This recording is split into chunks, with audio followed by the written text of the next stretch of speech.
In terms of format, there are tons of fonts that you could use, and sometimes people like to make resumes that look super fancy.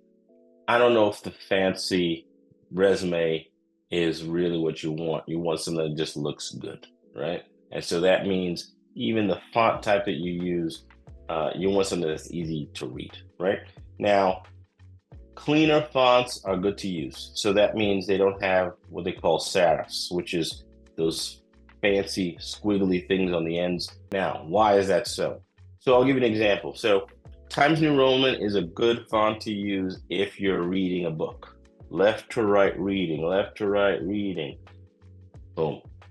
So your resume is likely to be something that people are scanning. That means that they're reading it top down. So when you're reading top down, you want it to be free of anything that's just distracting. So fonts like Arial, Calibri are a few that you can use that are clean fonts. Again, there's others that you could use as well. But essentially, anything that doesn't have too many hooks and other distracting characterizations as you're looking at it top down. In terms of the font size, your headings could be larger. When I say larger, let's say that your name is 16-ish font. The text itself for the headings may be 12, could be 14, depending on how much text you have on the page. And the content that you are writing could be 11 or 12, again, depending on who we're talking about. You don't want to get too small. So let's say you probably don't want to get lower than 10 font. Remember, each font may have its own, special size. So again, this is something that you can create a document and then have someone at the Career Center look it over. The margins, let's say about 1.5 to 3/4 around the page would be good. The content should be in bullets. Now, what does that mean? The content should be in bullets. This person who's looking at your document, again, they're scanning it. And to scan paragraphs is sort of a daunting undertaking. So you want to have bullet points that may be 1 to 2 lines, right? I would say try not to go over 2 lines. Ideally, 1 or 2 lines to make the point that you're trying to do, right? And again, work with a career coach that can help you with that. You want things lined up, right? Again, that's back to the neatness. Now, highlighting content on the page would allow you to do some bolding. Now, what should you bold? Bold the things that you really want that person to recognize as soon as possible. Now, what are those things? First is your name, right? Obviously, you want your name to resonate with the person. So your name would be bold and that'd be at the top of the page, the largest item on the page. Your titles and your degrees should also be bold, right? So sometimes people do the opposite. I'm going to explain to you my philosophy. Whatever advice that you hear from someone about resume writing, I want you to ask them, why do they do that? So that at least you can follow logic. You can understand the logic, and if you want to continue that logic, then that's okay. But you don't want to just do something and say, well, he said this, and then he said that, and then he said this. Why? Listen to the philosophy, and then you can decide if you want to follow. With that said, why are you bolding the title and not the employer, for example? Sometimes there will be a person who's working at a very well-known institution. Let's say you worked at Microsoft. Let's say you worked at Toyota. Let's say you worked at CUNY. These are things that people will recognize. The vast majority of people are working at companies that no one's ever heard of. When a person is reading the name of the company and it's bold, it's like it has no bearing, right? It's not giving anybody any prompts, any thoughts, and you're not priming them to see a specific thing. You want to prime these people to get an idea of what you did, and that's quickly, especially as they're scanning it. Your title is about you, very specifically. What have you been doing, right? So the title of that being bold allows that to give them a quick snapshot of what you did as they're scanning, whereas the employer might not, right? Because even if you, let's say you worked at Microsoft, if you worked at Microsoft, the first thing they would think is like, this person He's a computer person. Now, when they look at the job title, then the job title would say, let's say you work in human resources, very different from what they thought in the computer area, right? So again, if for whatever reason you believe that you want to highlight the companies because there's something on the job posting that told you that they want you to have worked at Fortune 500 companies or something of that nature, then sure. But outside of that, the first item when you're putting your resume together in terms of the experience section is going to include your employer in plain text, and above that, you're going to have your title in bold text. Now, that goes for your degree as well, right? So even though I think you should be very proud that you go to Brooklyn College, I want you to think, when you read that job posting, did they say that they required you to have a certain level of education, or did they say that they required you to have gone to a specific school? Okay. Likely they said they're looking for someone who is in this type of degree or higher, potentially degree, a very specific major as well that they're going for. You want to think about attending to the prompts provided to you.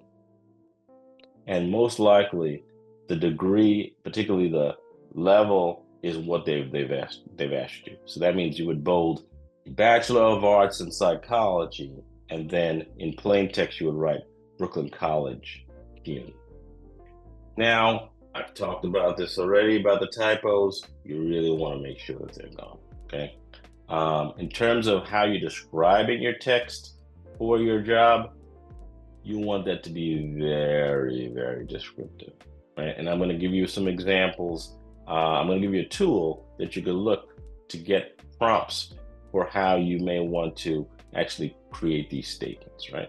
So the most relevant experience should be the most detailed, because again, you want them to say, hey, they're looking for this particular type of skill, and you're highlighting that. So that means even in the order that you're putting these bullets is going to be very important.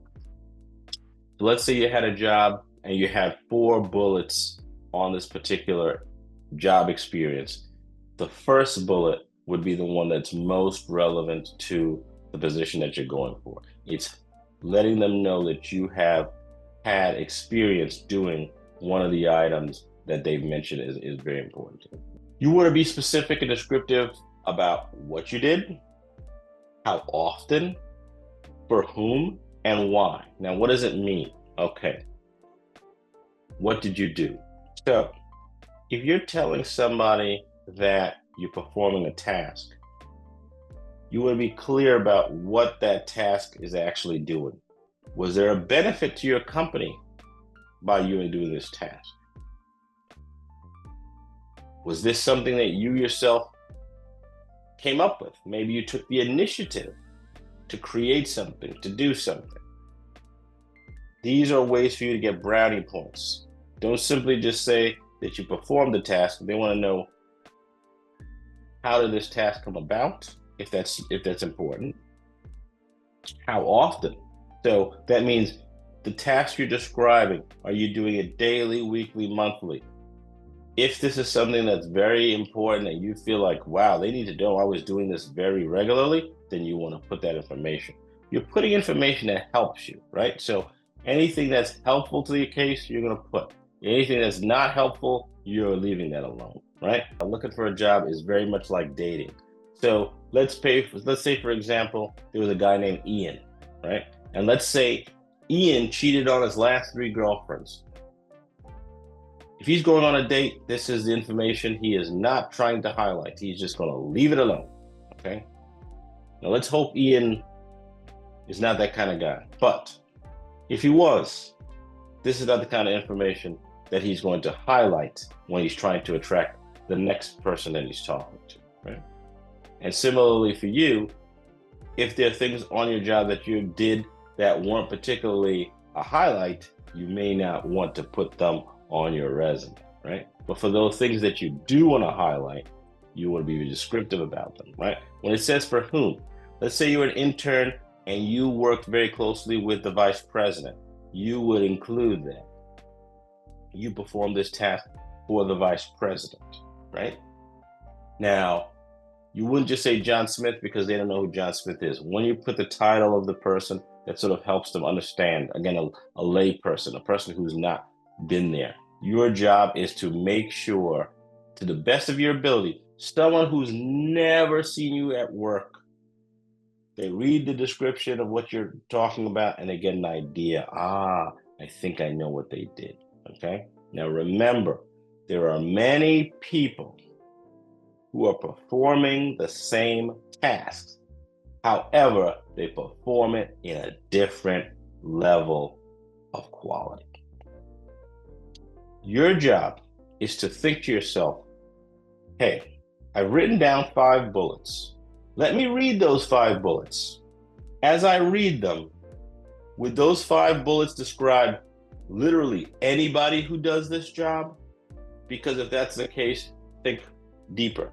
If you particularly did well on the job, if you think that you are a superstar in this particular area, think to yourself, does this bullet that I wrote describe the laziest bum there ever was doing this job and the most spectacular worker?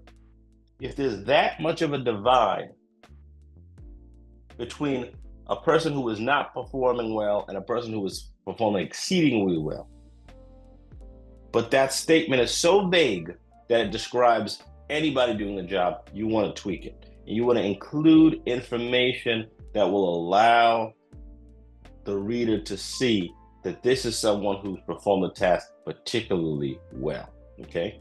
So sometimes that means including, again, the why. Why was this task performed, right?